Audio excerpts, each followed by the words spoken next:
Welcome back in my YouTube channel. मेरे YouTube channel में आप सभी को स्वागत है। आज मैं स्टार्ट करता हूँ स्टैंडर्ड डेविएशन और ये स्टैटिस्टिक्स का क्लास 11th के लिए स्टूडेंट के लिए है। और वन बाय वन हम लोग समझते हैं कि स्टैंडर्ड डेविएशन का कैलकुलेशन किस तरह से होती है। तो देखिए यहाँ पर मैंने क्वेश्चन को राइट डाउन करवा दिया हूँ ताकि आप लोग को पता चल सके किस टाइप का क्वेश्चन है। तो देखिए ये जो क्वेश्चन हुआ तो सबसे पहले हम लोग को समझना पड़ता है ये किस ग्रुप का है या किस सीरीज का है। तो ये आपको जो दिया हुआ है एक होती है इंडिविजुअल सीरीज, डिस्क्रीट और तीसरा होती है कंटिन्यूअस सीरीज। तो ये क्वेश्चन है कंटिन्यूअस सीरीज को। क्यों? क्योंकि मैंने बताया था कंटिन्यूअस सीरीज में आपको क्लास इंटरवल गिवन होती है। बट यहाँ पे क्या है, क्लास इंटरवल में भी आपको दिया हुआ क्या, मार्क्स मोर देन दिया हुआ है और यहाँ दिया है नंबर ऑफ स्टूडेंट, ये फ्रीक्वेंसी है। तो देखिए सबसे पहले इसको नॉर्मल में हम लोग कन्वर्ट करेंगे। तो चलते हैं स्टैंडर्ड डेविएशन का कैलकुलेशन करते हैं। तो पहले एक फॉर्मेट बनाएंगे हम लोग, ठीक है। और सबसे पहले मैं फार्मूला इसको बता दूं स्टैंडर्ड डेविएशन का। देखिए एक होती है इंडिविजुअल सीरीज, तो इंडिविजुअल सीरीज के लिए होती है स्टैंडर्ड डेविएशन एसडी, ठीक है। एसडी इज इक्वल टू होती है क्या चीज, sigma F B X upon N. यहाँ एफ नहीं होगा क्योंकि यहाँ तो ये अंडर रूट अंडर, ठीक है। दूसरा होगा, ये हुआ पहला। और दूसरा जो होगा डिस्क्रीट और continuous series, discrete and continuous series. Continuous series के लिए क्या होगा, standard deviation is equal to होगा sigma F D x upon N का रूट अंडर। और वही मीन डेविएशन में क्या होता था, ये रूट नहीं होता था। दोनों में फर्क इतना ही है, डिफरेंस इतना है। तो देखते हैं, चलते हैं। क्योंकि सबसे पहले मार्क्स है, यहां पर इसको डिनोट करेंगे क्लास इंटरवल, ठीक है। क्लास इंटरवल रहेगा। दूसरा रहेगा एक्स का वैल्यू, ठीक है।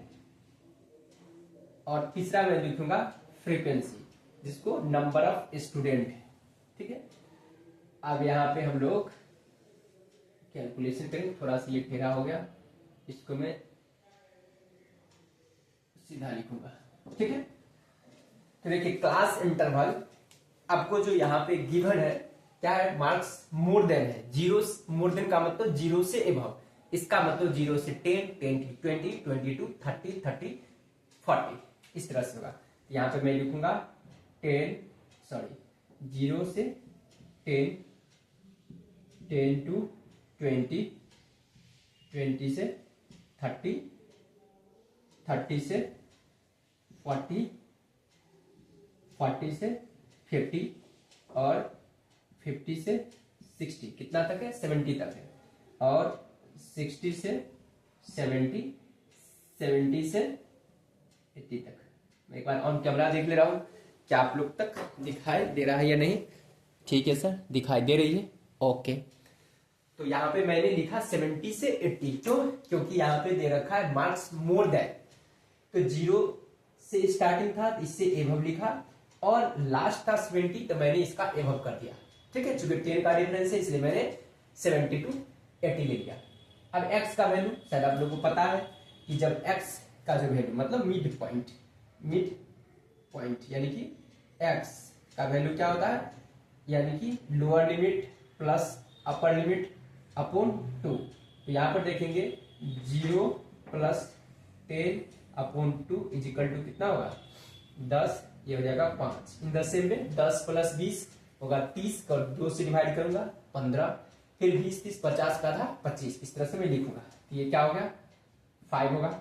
इसका हाफ करूंगा तो 15, इसका मतलब 5 का डिफरेंस है 10 का। तो ये हो गया 25, ये हो गया आपको 35, 45, 45, ये हो जाएगा आपको 55, ये होगा 65, ये होगा आपको 75, ठीक है। एफ का वैल्यू लिखूंगा क्योंकि यहाँ पे मोर देन है सबसे पहले, ठीक है। तो मोर देन है, इसका मतलब इसे डिफरेंस करके निकालना पड़ेगा। 100 में से 90 को लेस करूंगा, कितना होगा 10।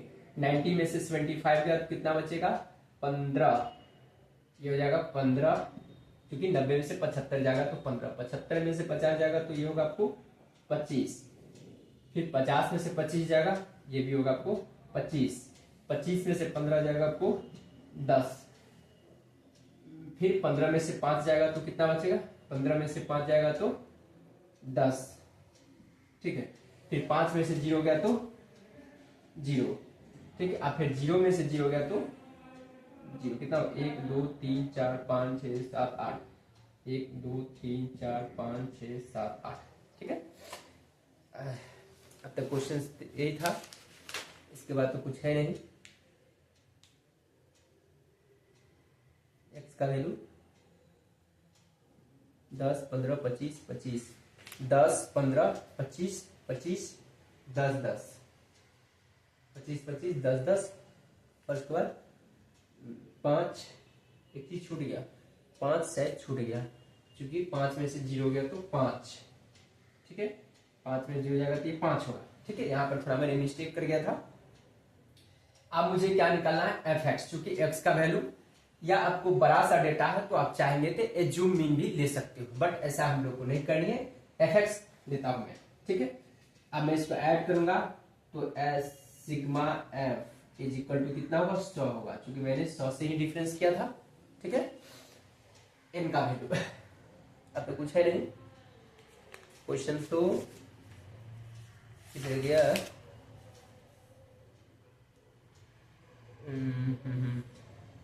क्वेश्चंस कौन सा थे, 0 मोर देन, ठीक है, एफ का वैल्यू। अब मुझे क्या करनी है, इन दोनों को कैलकुलेट करनी है, मल्टीप्लाई, इसको मैं बोलूंगा एफ एक्स, एफ एक्स को निकालना हो क्योंकि मीन का वैल्यू निकालने के लिए। देखिए 5 गुना 10, 10 बचे 50, 15 15 को मल्टीप्लाई करूंगा तो 225, 25 25 को गुना होगा 625, 35 25 को मल्टीप्लाई करूंगा तो अब थोड़ा सा बड़ा होगा, कैलकुलेटर की आवश्यकता होगा, मैं थोड़ा सा कैलकुलेटर लेके आ रहा हूं, उसके बाद में फिर इसको पुनः मैं मैंने कैलकुलेटर लेके आ गया हूं।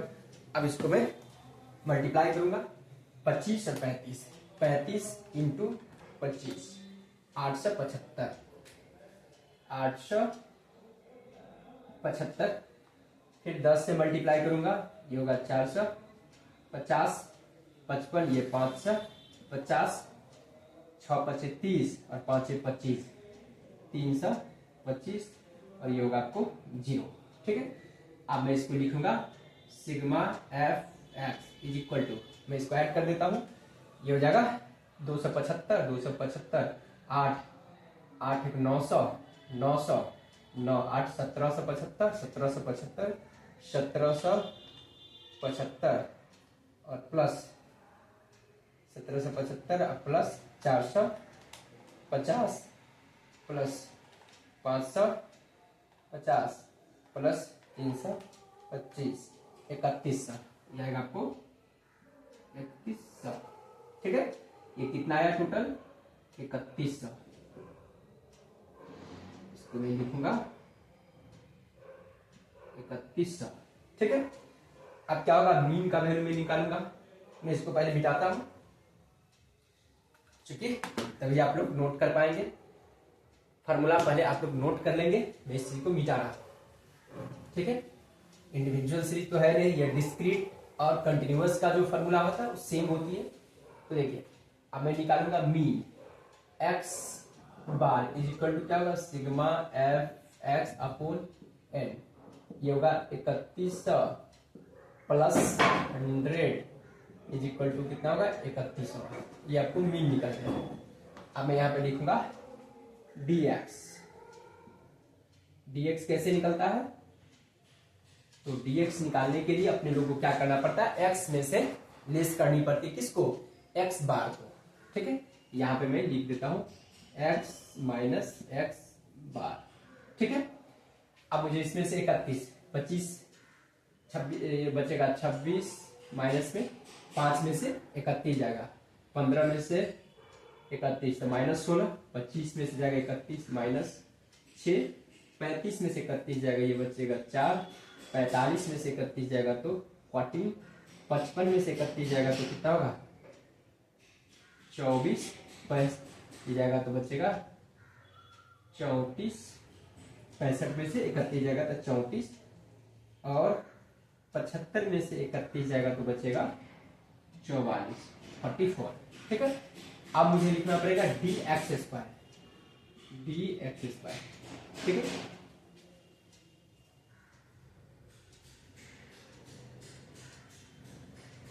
dx square.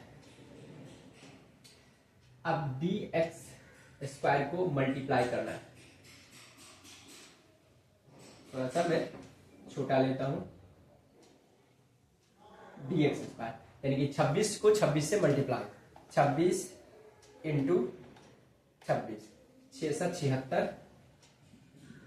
ठीक है, 16 16 का multiply, 16 into 16 is equal to 256। ठीक है, 6 को 36, 4 चौका ये होगा 16, 14 196 होगा ना, 14 इंटू 14 196 होगा, 24 इंटू 24 इज इक्वल टू होगा 576, उसका 34 गुने 34 इक्वल टू 1156। ठीक है, अब लिखूंगा 44 इंटू 44 1936। ठीक है, अब निकालना होगा F D X square, F D X square मतलब dx स्क्वायर को मैं f से मल्टीप्लाई करूंगा, तो देखिए ये हुआ dx स्क्वायर और f कितना हुआ 10, ये हो जाएगा 6750। ठीक है, ये है 15, तो 256 गुने 15 3840। ठीक है, 25 गुने 36, 36 गुना 72 और 18 90, ये हो जाएगा आपको 900। ठीक है, 16 और 25 ये हो जाएगा 400, 400, 196 गुने 10 ये होगा 1960। ठीक है, फिर 10 और इसको 57 होगा ये 60, 1156 गुने 5, 1156 गुने 5 ये हो जाएगा 5780, 5780 ये हो जाएगा आपको 0, क्योंकि 0 से मल्टीप्लाई। अब इसको मैं ऐड करूंगा, इसको लूंगा sigma F D X square is equal to, देखिए कितना होगा 5780 plus 57 60 plus 1960 plus 400 plus 900 plus 38 40 plus 67 50 25,390, ये हुआ 25,390। इतना मैं ऑन कैमरा देख ले रहा हूँ, क्या आप लोगों तक दिखाई दे रही है? हाँ सर, 25,390 एकदम बेस्ट है। ये हो गया। अब मैं फार्मूला पे पुट करूंगा स्टैंडर्ड डेविएशन का, standard deviation is equal to क्या होगा sigma F D X square upon N का रूट अंडर, तो standard deviation is equal to क्या होगा, ये आपको 25,390 अपॉन ये 100 है इसका वैल्यू। ठीक है, standard deviation is equal to, इसको कट करूंगा 100 से तो ये 253.90 होगा, इसका root standard deviation is equal to देखिए कितना होगा, इसका रूट अंडर में डालूंगा 25 इतना हो जाएगा 15.934, इतना हो गया आंसर। आपको निकल गया है क्या चीज, स्टैंडर्ड डेविएशन। अब बोला है कॉफिशिएंट भी निकालने के लिए बोला था, coefficient covariance is equal to होता है स्टैंडर्ड डेविएशन अपॉन क्या होगा, मीन होगा। ठीक है, हमेशा याद रखेंगे जब भी कॉफिशिएंट की बात करेगा, कॉफिशिएंट की, तो जिस वैल्यू से हम लोग कैलकुलेट करेंगे उसी वैल्यू से डिवाइड कर देंगे। तो यहाँ पे होगा covariance CV is equal to कितना होगा, स्टैंडर्ड डेविएशन आया 15.93 अपॉन मीन का वैल्यू आया था 31, तो कोवेरियंस इज इक्वल टू कितना होगा अपॉन 31, ये हो गया 0.51, ये आंसर आ गया। आई होप कि शायद आप लोगों को ये क्वेश्चन समझ में आ गई होगी। मेरे चैनल से जो भी नए होंगे कैंडिडेट, प्लीज आप लोग क्या करेंगे, चैनल को सब्सक्राइब करेंगे। मैं जब भी डेली वीडियो को अपलोड करूंगा तो आप लोग अप टू डेट रहेंगे और जो भी आपको सिलेबस है उसका फुल कॉन्सेप्ट को प्रिपरेशन करेंगे। Okay, bye bye, have a nice day. मेरा क्लास आज एंड हो रही है।